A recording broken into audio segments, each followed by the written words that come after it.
Thank you for having me here today. I've never been to a book club before. It looks like fun. Thank you for choosing Killdeer as your book this month. I want to give you a sampling of it today. Most of the pieces are very long, and I have developed, since it came out, a system of taking a copy of the book, tearing it apart, and choosing passages and making a sort of jazz collage of various bits of it. So that's what I have to share with you today. The only punctuation I use in the book is the dash. Sue Goyette made this for me, and I use it often.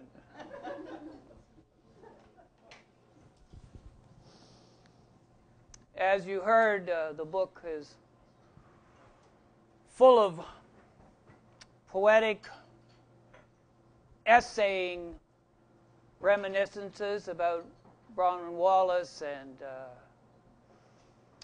my friend Nikki Drumbolis from Toronto, the Canadian collector, Margaret Lawrence, visiting her, and so on.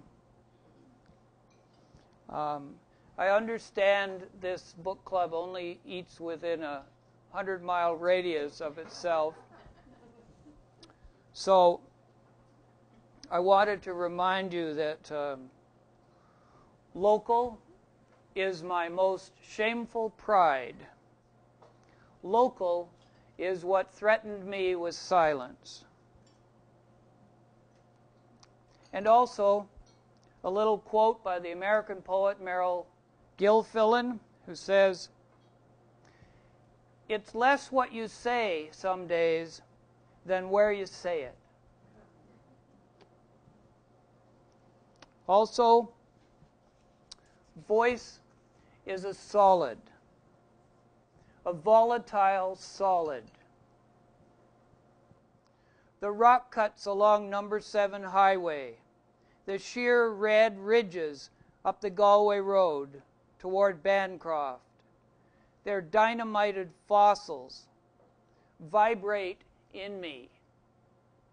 My grandfather, when he wasn't drunk, worked with a wheelbarrow hauling limestone slag away after blasting. My father, when he wasn't drunk, drove a Euclid, a uke, hauling granite boulders seamed with quartz.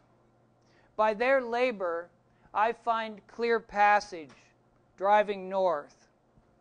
In those parting waves of rock, I see ancient brows and jaws, shades that thrust in profile, umber juttings, ancestors. I would remind you, too, of a few of the maxims I write by.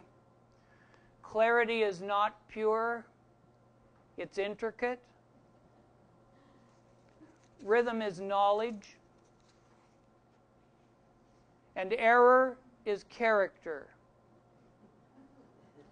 So what you're hearing from me today and in Killdeer generally is the music of error.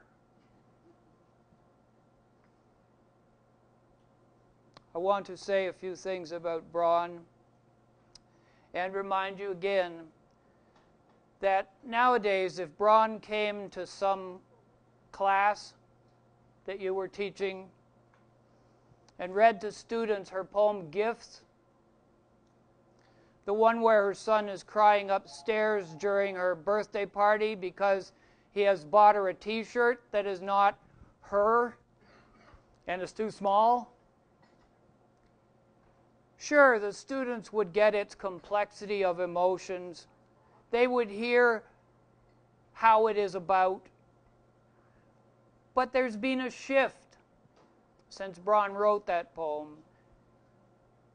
And this is not only pronouns. This is the dilution of political savvy, a redefining of citizens as consumers. Where students used to be eager to discuss their own kids or memories, the whole nature of gifts, they now get into a discussion about why doesn't she just return the stupid shirt, which will lead to marketing and easy online return policies. I'm not kidding.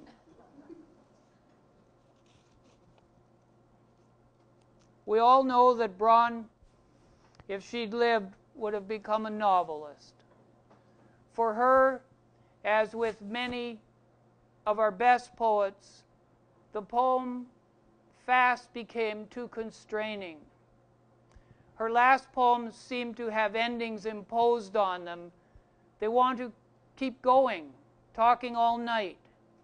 Therefore, the prose poems, the columns, the short stories. Who inherits her voice? Who keeps its perspicuity going?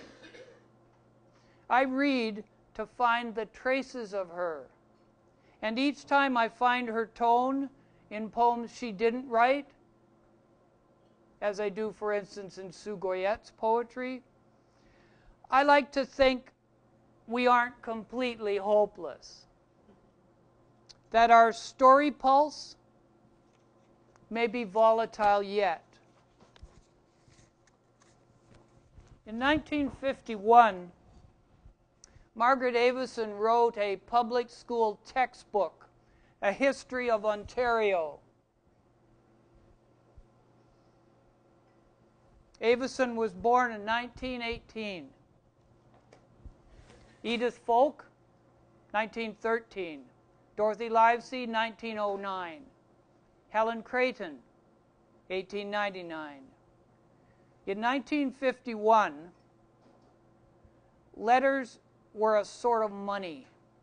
They were saved, reread, inherited. Diaries mushroomed with ink splotches. Braun was 6. Her grandmothers were busy, gathering and listening, curious and inclusive.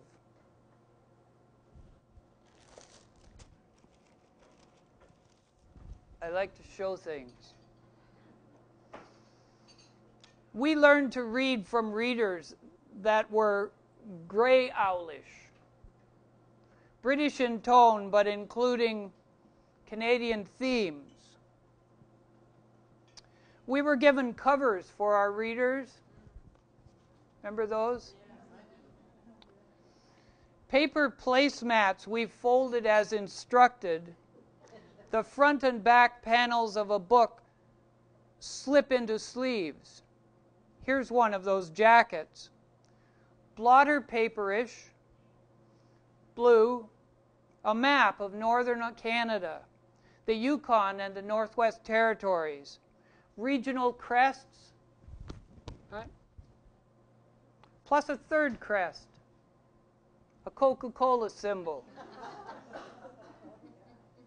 It says in here, or on here, Northern Canada, our rich frontier. You may be one of the pioneers of the new North, and a bottle of Coke.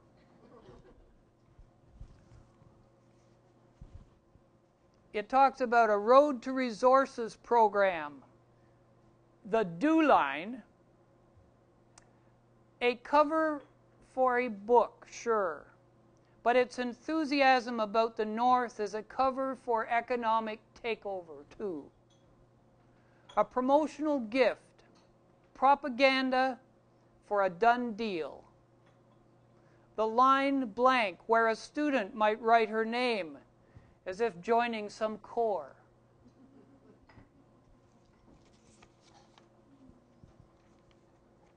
Bombarded by business as heroism, we crouch, our ears blown and numb.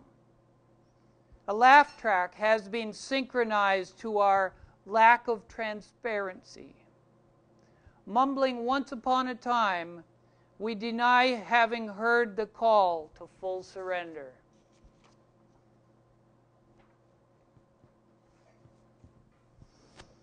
And speaking of Nicky Drumbolis and his warehouse of books, I say, this recent April, flames engulfed Baghdad's National Library, destroying manuscripts untold centuries old. Almost nothing remains of that great library's tens of thousands of manuscripts, books, and Iraqi newspapers. In light of such atrocities, Drumbolis's preservation instinct means to catch the glowing ashes and save them, so the world as book can be, if not rebuilt, at least remembered intensely.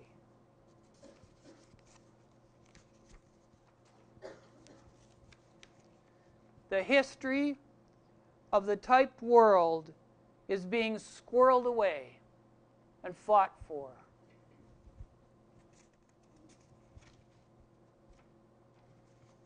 With such people as Nicky go many astounding readers like yourself, and forgotten writers, persisting, limping, held in fervent trust.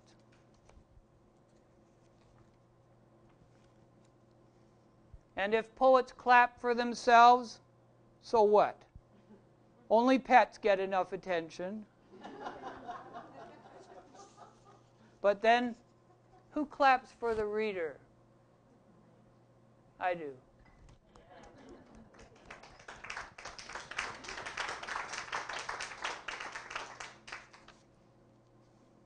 On bad days, I struggled to convince myself that by merely living as best we could, we did anything to improve anything.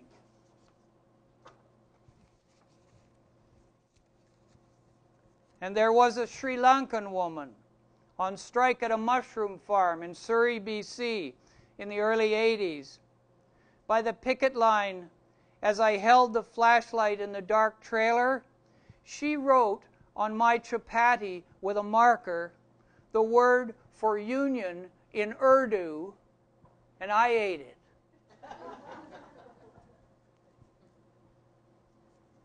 But my bird is the killdeer. My colors gray and green, colors to hide among. My stone, limestone, my tree, the hawthorn, my flower, the red trillium, not real red, russet, the shade of brown that leaks from wet rusted nails. When I sing, I cry like the killdeer. In sleep, I fly low over the old farms we didn't own. When I fall asleep, I always go right back to the same fields I grew up in.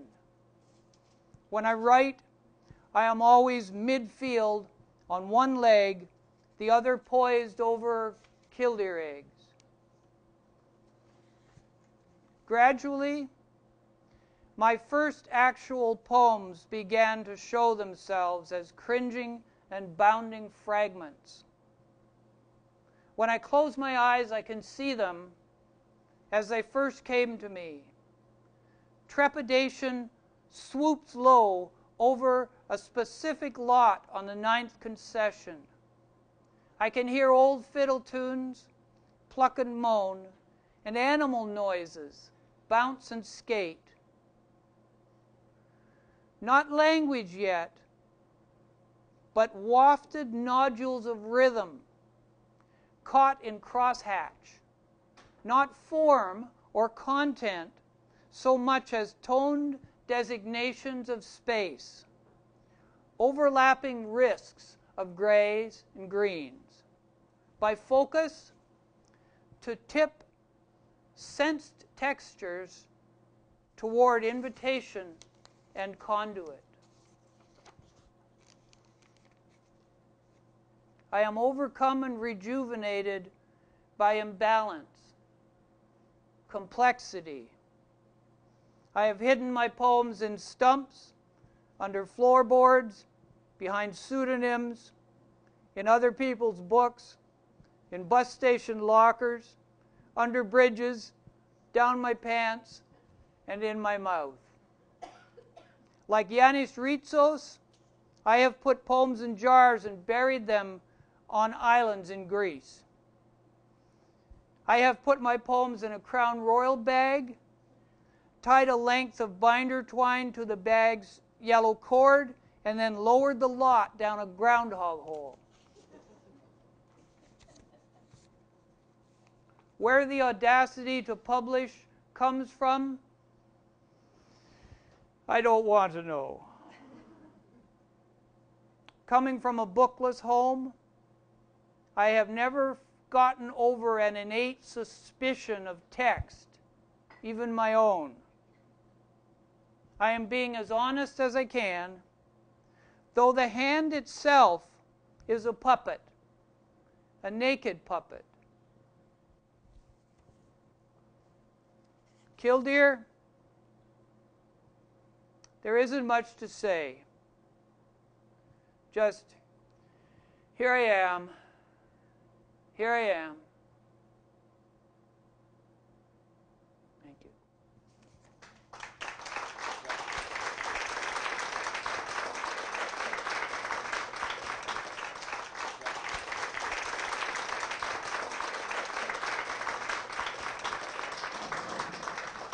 You're welcome. Thank you all.